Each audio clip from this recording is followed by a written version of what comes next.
وأفضل الصلاة وأكمل السلام على سيد المرسلين قائد الغر المحجلين نبي الحرمين إمام القبلتين وسيلتنا في الدارين صاحب قاب قوسين محبوب رب المشرقين ورب المغربين جد الحسن والحسين مولانا وملجانا ومأوانا محمد عبده ورسوله أما بعد فأعوذ بالله من الشيطان الرجيم بسم الله الرحمن الرحيم تلك الرسل فضلنا بعضهم على بعض صدق الله العظيم وصدق رسوله النبي الكريم ونحن على ذلك لمن الشاهدين والشاكرين والحمد لله رب العالمين۔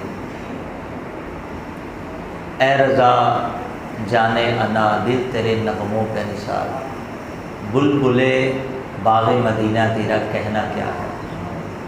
یہی کہتی ہے بلبلے باغ جنا کہ رضا کی طرح کوئی سحر بیان نہیں ہند میں واصف شاہ ہدا، مجھے شوق یہ طبع رضا کی قسم۔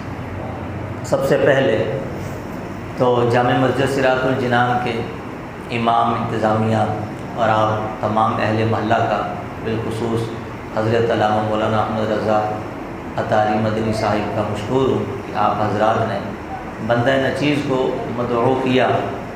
آج کی جو ہماری محفل عرس سے اعلیٰ حضرت کے حوالے سے اور آمد میلاد مصطفیٰ کے حوالے سے، سرکار اعلیٰ حضرت کے حوالے سے آپ گفتگو سنتے رہتے ہیں، چونکہ مجھے جو وقت دیا ہے میں کوشش کروں گا کہ اس کے اندر ہی میں اپنی لب کشائی کو مکمل کر سکوں۔ اللہ کریم مجھے حق کہنے اور آپ حضرات کو حق سننے کی توفیق عطا فرمائے۔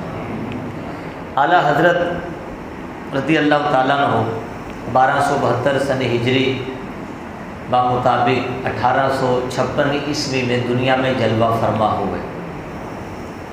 4 سال کی عمر میں آپ نے ناظر قرآن مکمل کر لیا اور 6 سال کی عمر میں بہت بڑے مجمع کے اندر میلاد مصطفیٰ کے اوپر 2 گھنٹے بیان فرمایا۔ یہ بڑی بات ہوتی ہے، ہمارا 6 سال کا بچہ کیا بول سکتا ہے، کیا کر سکتا ہے، کتنی اس کو عقل، کتنا فہم، کتنی فراست ہوتی ہے۔ ایک ہمارے امام پر رب کا ایسا فضل، ایسا کرم تھا کہ مجمع عام کے اندر جس میں خالی عوام الناس نہیں تھی، مشائخ کرام، علماء کرام، آپ کے والد محترم مولانا نقی علی خان، بڑے بڑے بزرگوں کی موجودگی میں 2 گھنٹے وہ بھی مدلل قرآن اور حدیث سے بیان کرنا، یہ اعلیٰ حضرت ہی کا کام ہے، اللہ کا کرم ہے، اللہ کا فضل ہے، یہ رحمت عزدی ہے۔ اور پھر جب آپ کی عمر 13 سال 10 ماہ 4 دن ہوتی ہے تو آپ تمام مروجہ علوم، تمام علوم و فنون سے فراغت حاصل کر کے اپنے والد محترم کی مسند افتاح پر جلوہ فرما ہو جاتے ہیں۔ اعلیٰ حضرت کی شان ہے۔ یا ایک بات میں ذکر کرتے چلے جاؤں، چونکہ جب اعلیٰ حضرت کے علم کا یہ چرچا ہوا، جب شہرہ ہوا، تو پھر جو حاسدین تھے، بد مذہب، انہوں نے یہ بات کو پھیلا دیا کہ معاذ اللہ اعلیٰ حضرت نے بد مذہبوں کے مدرسے سے پڑھا ہے۔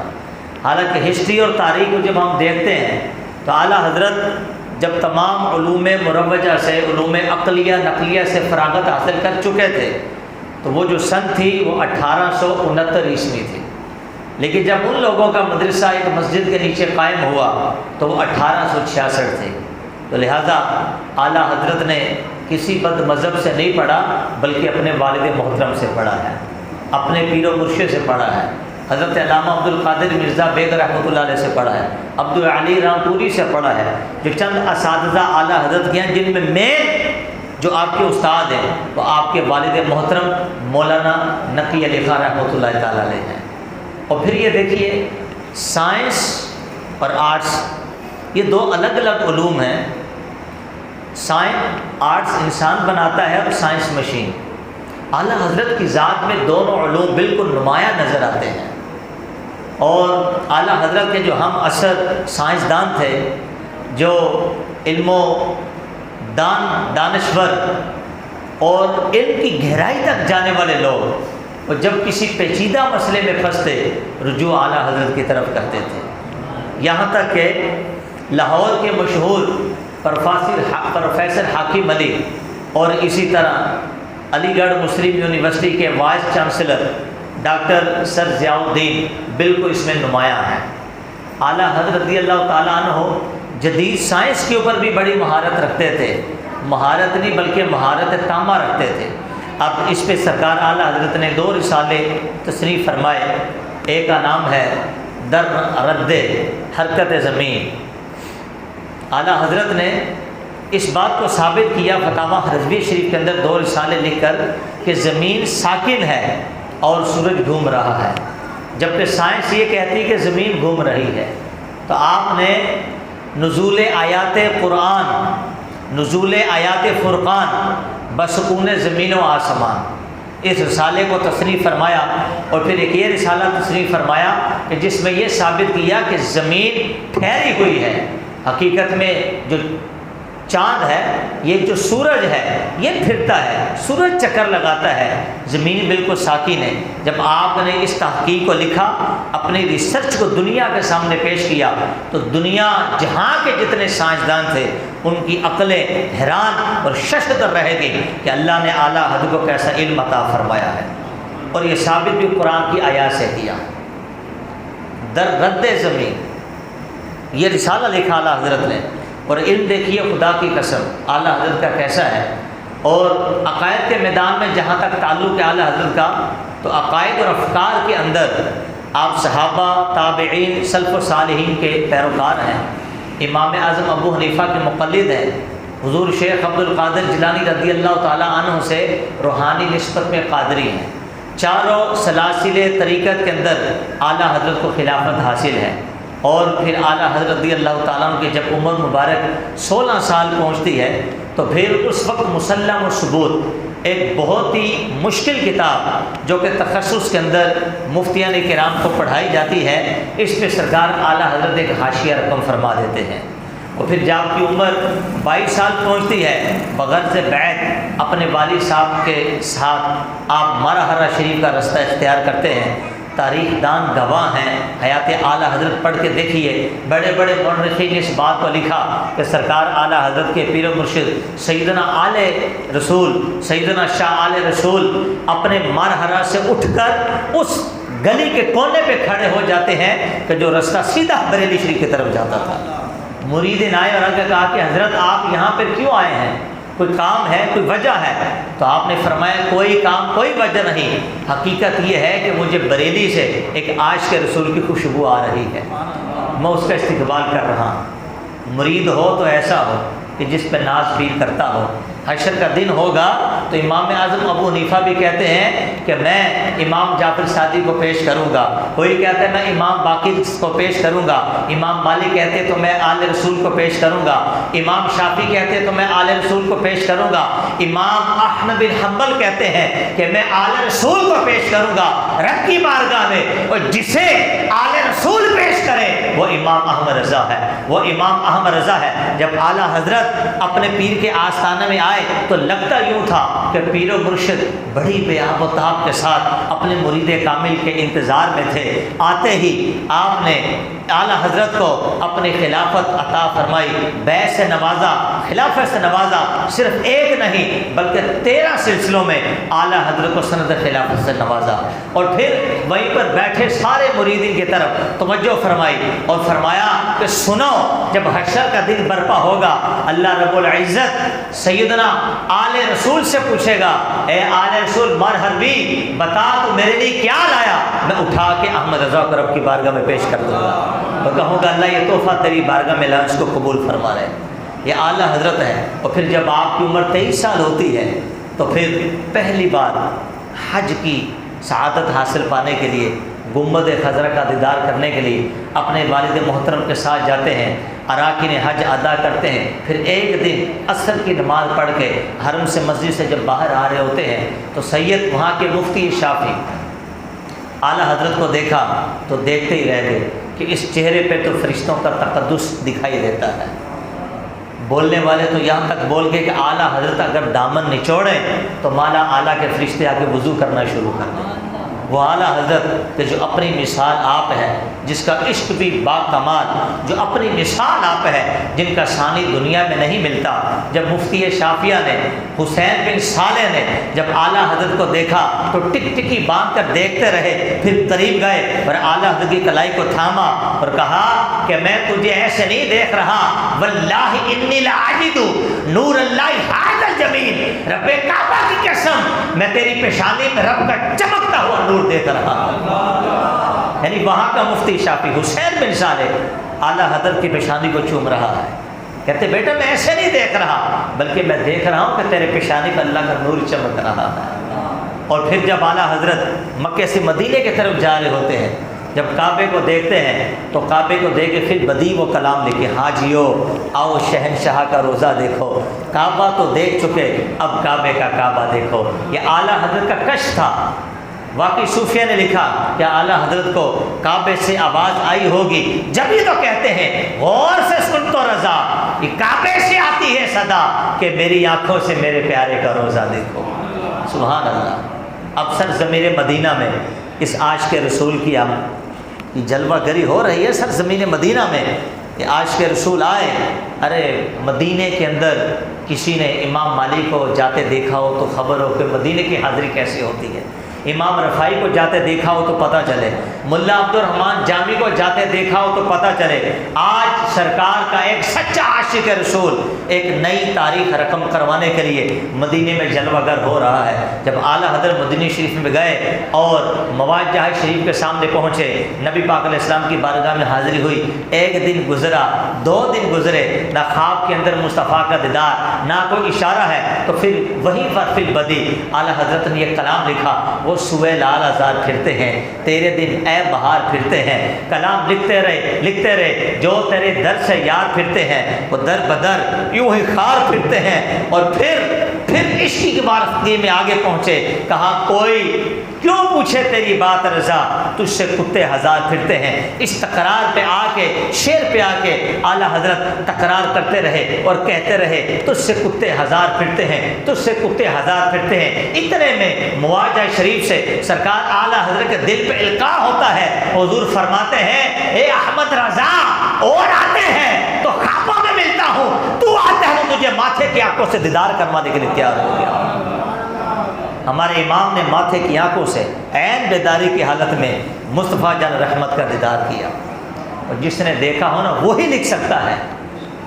وہ گل ہیں ہائے لب ہائے نازک ان کے، ہزار اجڑتے ہیں پھول جن سے، گلاب گلشن میں دیکھے بلبل، یہ دیکھ گلشن گلاب میں ہے۔ جس نے دیکھا ہو تو پھر وہ بات بھی ایسے کرتا ہے۔ پھر مہر علی شاہ نے دیکھا تو وہ کیا کہتے تھے، اس صورت نو میں جان آکھا، جان آکھا کہ جان جہاں آکھا، سچ آکھا رب دی میں شان آکھا، جس شان نو شان سب بنیا۔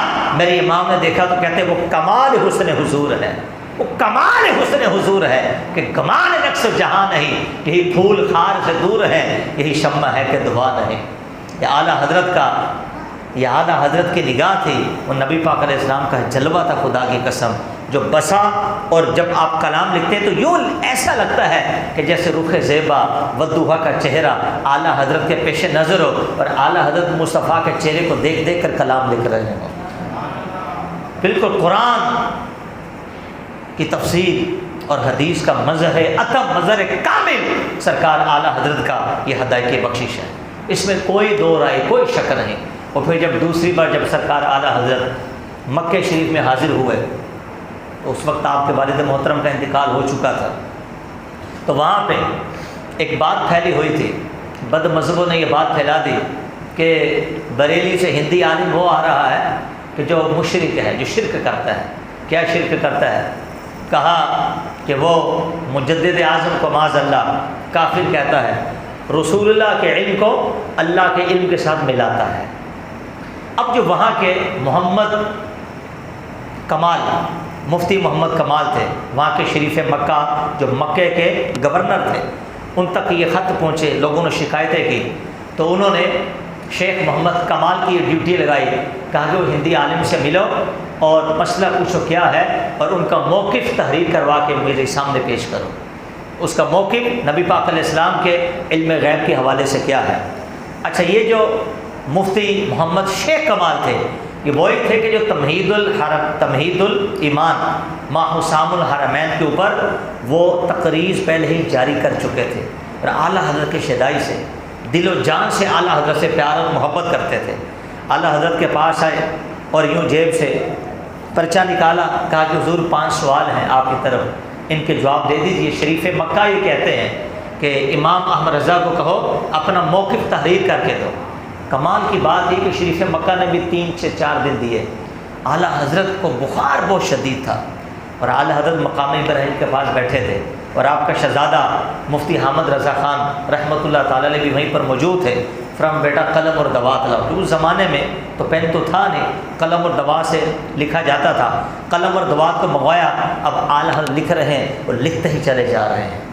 لکھتے لکھتے 8 گھنٹے اعلیٰ حضرت نے کتاب نبی پاک علیہ السلام کے علم غیب کے لکھی، جس کا نام تھا الدولۃ المکیہ بالمادۃ الغیبیہ، غیب کے مواد پر لکھی جانے والی مکے کی دولت۔ 8 گھنٹے میں تپتی حالت میں شدت بخار اعلیٰ حضرت کو ہے، اور کتنے صفحے؟ 340 صفحے لکھے۔ 27 ذی الحجہ الحرام بدھ کا دن اعلیٰ حضرت نے 8 گھنٹوں میں اس کو پورا کیا۔ عصر کی نماز کا وقت ہوا، کتاب مکمل ہو گئی، اور آپ نے شیخ محمد کمال کے حوالے کی، کہا کہ جاؤ شریف مکہ کو جا کے دو۔ شریف مکہ کے پاس جمعرات کو شیخ کمال کو دی، اور جمعرات کو جمعے کو انہوں نے شریف مکہ کو دی۔ جب جمعے کی نماز ختم ہوئی، شریف مکہ نے کہا کہ پڑھ کے سناؤ۔ اب وہ بدمذہب لوگ بھی وہاں پر موجود تھے معاذ اللہ۔ اب وہ جان کے کہ جس بندے کے اندر علم اتنا ہو، استعداد ایسی ہو، خدا داد صلاحیت ایسی ہو، یہ تو ایسے لگتا ہے جیسے رب کا یہ کرشمہ ہو، یہ قدرت کا کرشمہ ہے یہ، اور یہ ہمارے جال میں پھنسنے والا نہیں ہے۔ تو جیسے انہوں نے کتاب کو پڑھنا شروع کیا، تو جو بدمزہ بیٹھے تھے انہوں نے کہا کہ نہیں ہم اس کو نہیں مانتے، اس پہ اعتراض کر دیا، اس پہ جرا ہے، اس پہ اعتراض ہے۔ تو وہ جو شیخ محمد کمال تھے وہ ساری شرارت سمجھ گئے، تو انہوں نے شریف مکہ کا کہا کہ حضور ان کو کہیں کہ ذرا چپ ہو جائیں، تاکہ پہلے کتاب کو میں پڑھ کے سنا دوں کہ امام احمد رضا نے موقف کیسا لکھا ہے۔ اگر یہ بولتے رہیں گے تو میں موقف کیسے پڑھ کے بیان کروں گا۔ شریف مکہ ان کو خاموش کروا دیا۔ اب جب شیخ محمد کمال نے جب اس کتاب کو پڑھنا شروع کیا، جب پڑھتے رہے، جب آدھی کتاب ہوئی تو شریف مکہ ایک ایک سطر کو دیکھتا پڑھتا تو کہتا سبحان اللہ سبحان اللہ۔ وہاں پہ موجود بد مذہب کو دیکھا اور کہا اللہ یعطی وہؤلاء یمنعون، کہ تم کہتے ہو کہ نبی پاک علیہ السلام کو علم غیب نہیں، لیکن امام احمد رضا نے 340 صفحات میں یہ ثابت کر دیا کہ اللہ اپنے محبوب کو علم غیب عطا فرماتا ہے، اور نبی پاک علیہ السلام کو اللہ رب العزت نے علم غیب کی دولت سے مالا مال فرمایا ہے۔ تم منع کرتے ہو، بد مذہب ہو، تم جھوٹے ہو، امام احمد رضا سچا ہے۔ پھر کیا ہوا؟ دیکھتے دیکھتے بڑے بڑے عرب کے فقہا، بڑے بڑے شیخ آئے، اپنی دستاریں اتار کر امام احمد رضا کے قدموں میں ڈال دی۔ کوئی کہتا ہے ہمیں مرید کیجئے، کوئی کہتا ہے ہمیں خلافت دیجئے، کوئی کتاب لا کے کہتا ہے کہ حضور ایک لائن ہی پڑھا دیجئے تاکہ قیامت تک ہم یہ کہہ سکے کہ ہم اعلیٰ حضرت کے شاگرد ہیں۔ امام احمد رضا رضی اللہ تعالی عنہ، سبحان اللہ، ہم کہتے ہیں اے صدر الافاضل آپ بتائیے اعلیٰ حضرت کیا ہیں؟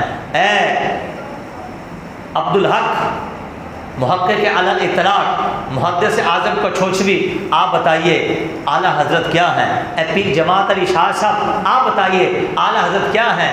امام یوسف نبہانی آپ بتائیے اعلیٰ حضرت کیا ہیں؟ تو محدث کو چھوچوی کہتے ہیں اعلیٰ حضرت علی الاطلاق۔ کوئی تو کہتا ہے سید المحدثین ہے، کوئی کہتا ہے سید المفسرین ہے، کوئی کہتا ہے سید الفقہاء ہے۔ جب اعلیٰ حضرت سے پوچھا تو کہتے ہیں کوئی کیوں پوچھے تیری بات رضا، تجھ سے کتے ہزار پھرتے ہیں، اصحاب کاف کے کتے کا یہ مقام کہ ذکر قرآن میں ہے، تو پھر مدینے کے کتے کا مقام کیا ہوگا؟ یہاں کتا وہ نہیں جو گلی میں ہے، کتے کا معنی وفادار۔ آؤ اس پہ ایک واقعہ آپ کو بتاؤں، پھر کتے کا معنی سمجھو کہ سگے مدینہ کیا ہوتا ہے، سگے رضا کیا ہوتا ہے، سگے غوث کیا ہوتا ہے، سگے عطار کیا ہوتا ہے؟ اللہ اکبر، بو علی قلندر اللہ کے ولی گزرے ہیں، ان کا ایک مرید تھا، کیا حضور اجازت دیجئے حج کرو؟ فرمایا جاؤ حج کرو۔ جب حج کر کے مدینہ شریف جانا، ایک بات کا خیال کرنا کہ وہاں کے کسی انسان کو تیری وجہ سے کوئی نقصان نہ ہو، کوئی تکلیف نہ ہو، کوئی چوٹ نہ پہنچے، یہاں تک کہ مدینے کے کتے کو بھی تکلیف نہ پہنچے۔ مرید گیا، اراکین حج ادا کیے، نبی پاک علیہ السلام کے روزے پہ حاضر ہوا سرکار کی بارگاہ میں۔ جب واپسی ہو رہی تھی تو رستے میں رش ہوا، یہ گرے، ایک کتے کی ٹانگ کے اوپر گرے، اس کو چوٹ لگی، خون نکلا، جلدی سے اپنا کپڑا پھاڑا، اس کو پٹی کی، پھر سارے معاملہ سے فارغ ہو کر جب ہندوستان واپس لوٹے، بو علی قلندر کے پاس شیخ کی بارگاہ میں حاضر ہوئے۔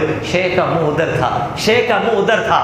آئے حضرت، حج کیا، نبی پاک علیہ السلام کی دربار کی حاضری دی، لیکن ایک غلطی مجھ سے ہو گئی، میری وجہ سے مدینے کے ایک کتے کو چوٹ لگی۔ جب اتنی بات کی، شیخ نے ٹانگ آگے کی، کہا وہ کتا کوئی اور نہیں تھا، وہ میں بو علی قلندر تھا۔ ارے مدینے کے کتے کو عام کتا نہ سمجھنا، مدینے کا کتا وقت کا قلندر ہوا کرتا ہے۔ اب سمجھو کتا کیا ہے۔ کوئی کیوں پوچھے تیری بات رضا، تجھ سے کتے ہزار پھرتے ہیں۔ اب لوگ یہ سمجھتے کہ کتا، اب وہ والا کتا نہیں اپنے حقیقی معنی میں جو اس کے لغوی معنی ہے، نہیں، بلکہ یہاں مراد وفاداری، خدا کی قسم، رب کی توحید اور ناموس رسالت کی پہرہ داری جو اعلیٰ حضرت نے دی ہے، یہ مثال اعلیٰ حضرت کی ہے۔ جب لکھنے والوں نے یہ لکھا کہ معاذ اللہ اللہ جھوٹ بول سکتا ہے، اللہ جھوٹ بولنے پہ قادر ہے، تو پھر اعلیٰ حضرت نے قلم اٹھایا اور کتاب لکھی، سبحان سبوح عن عیب الکذب المقبوح، اللہ تعالیٰ ہر عیب سے پاک ہے۔ صدی گزر گئی، بد مذہبوں کی دھجیاں اڑا کے رکھ دی، کوئی بھی اعلیٰ حضرت کے اس کتاب کا جواب دینے والا نہیں ہے۔ تقریباً عربی تعلیقات حواشی، عربی کتابیں 200 سے زیادہ لکھی، 1000 سے زیادہ کتابوں کو تصنیف فرمایا کہ اعلیٰ حضرت کا علم دیکھیے کیسا ہے۔ اللہ اکبر کبیرہ۔ اب بات پھر آؤ وہیں پر آپ کو لے چلو۔ اب شریف مکہ اعلیٰ حضرت کے پاس آئے، کہا کہ اے امام احمد رضا، یہ تو بتا کہ نہ تیرے پاس کوئی لائبریری ہے، نہ تیرے پاس کوئی عالم تھا، 8 گھنٹے میں بخار کی حالت میں اتنی موٹی کتاب تو نے کیسے لکھ دی؟ تو اعلیٰ حضرت نے کیا آگے ذکر فرمایا، اور اس بات کو پتہ کس نے ذکر کیا؟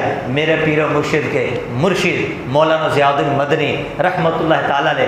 آپ نے اس واقعے کو آ کے ذکر کیا، فرمایا جب شریف مکہ نے اعلیٰ حضرت سے پوچھا تو اعلیٰ حضرت نے فرمایا بات یہ ہے کہ جب میں بخار کی حالت میں مقام ابراہیم کے پاس بیٹھ کر الدولۃ المکیہ لکھ رہا تھا تو ایک طرف سے سرکار دو عالم حضرت محمد مصطفیٰ لکھوا رہے تھے، تو دوسری طرف سے حضور غوث اعظم لکھوا رہے تھے۔ زبان دو آقا بھی چل رہی تھی، قلم رضا کا چل رہا تھا، قلم رضا کا چل رہا تھا۔ جب یہ تو آپ فرماتے ہیں کہ کیسے آقاؤں کا بندہ ہو رضا، بول والے ہیں میری سرکاروں کے۔ سبحان اللہ سبحان اللہ، یہ ہے قلم، یہ رضا کے نیزے کی مار ہے کہ عدو کے سینے میں غار ہے، جسے چارہ جوئی کا وار ہے کہ وار وار سے پار ہے۔ یہ تو اعلیٰ حضرت ہے، خدا کی قسم۔ اللہ اکبر کبیرہ والحمدللہ حمدن کثیرہ۔ علم دیکھیے اعلیٰ حضرت کا کیسا ہے کمال۔ اعلیٰ حضرت کے زمانے میں سے پہلے ہمارے فقہ کی بڑی مشہور کتاب ہے، اس کا نام ہے تنویر الابصار، جس کے مصنف ہیں محمد بن عبداللہ عزی تمرتاشی۔ اس کی شرح لکھی جس نے، اس کا نام ہے رد المختار، جس کے مصنف محمد بن علی حسفقی دمشقی رحمۃ اللہ علیہ۔ پھر اس کی شرح لکھی گئی در مختار، جس کو فتاوی شامی کہتے ہیں، اس کے مصنف محمد بن عابدین شامی رحمۃ اللہ تعالی علیہ۔ اس کی شرح اعلیٰ حضرت نے لکھی جد المختار۔ سبحان اللہ تو کہیے، بات بڑے مزے کی ہے۔ جد المختار کے اندر کیا لکھا ہو؟ جب یہ مسئلہ تنویر الابصار میں آیا، مسئلہ کیا تھا کہ لوگوں نے پوچھا بتائیے قرآن افضل ہے یا مصطفیٰ کی ذات افضل ہے؟ ہائے ہائے ہائے، کیسا مسئلہ چھیڑا ہے۔ تنویر الابصار کے مصنف نے لکھا لا اجد شیئا فی هذه المسألة السکوت لازم، کہا کہ میں اس حوالے سے کچھ نہیں پاتا، میں جواب نہیں دے سکتا، لہذا سکوت کرنا لازم ہے۔ یہی بات رد المختار کے مصنف نے، یہی بات در مختار فتاوی شامی میں لکھی، لیکن جب وہ دور آیا میرے امام اعلیٰ حضرت کا، سبحان اللہ کہیے، کوئی دقت نہیں، کوئی پریشانی نہیں.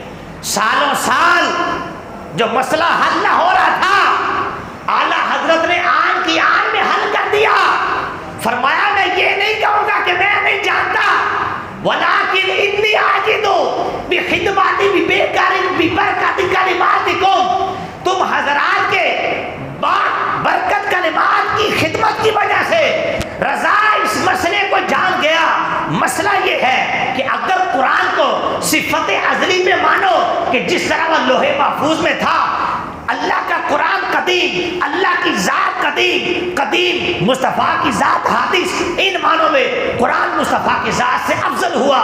لیکن قرآن کو یوں لو کہ جب وہ لوح محفوظ سے نیچے اتر آیا، آسمان دنیا، پھر دنیا میں آیا اور پھر لوگوں نے لکھا، بائنڈنگ کے اندر جمع کیا گیا، کتابی شکل میں آیا.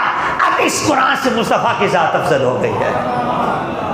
وہ لوح محفوظ والا اور رب کا کلام قدیم، وہ مصطفیٰ سے افضل.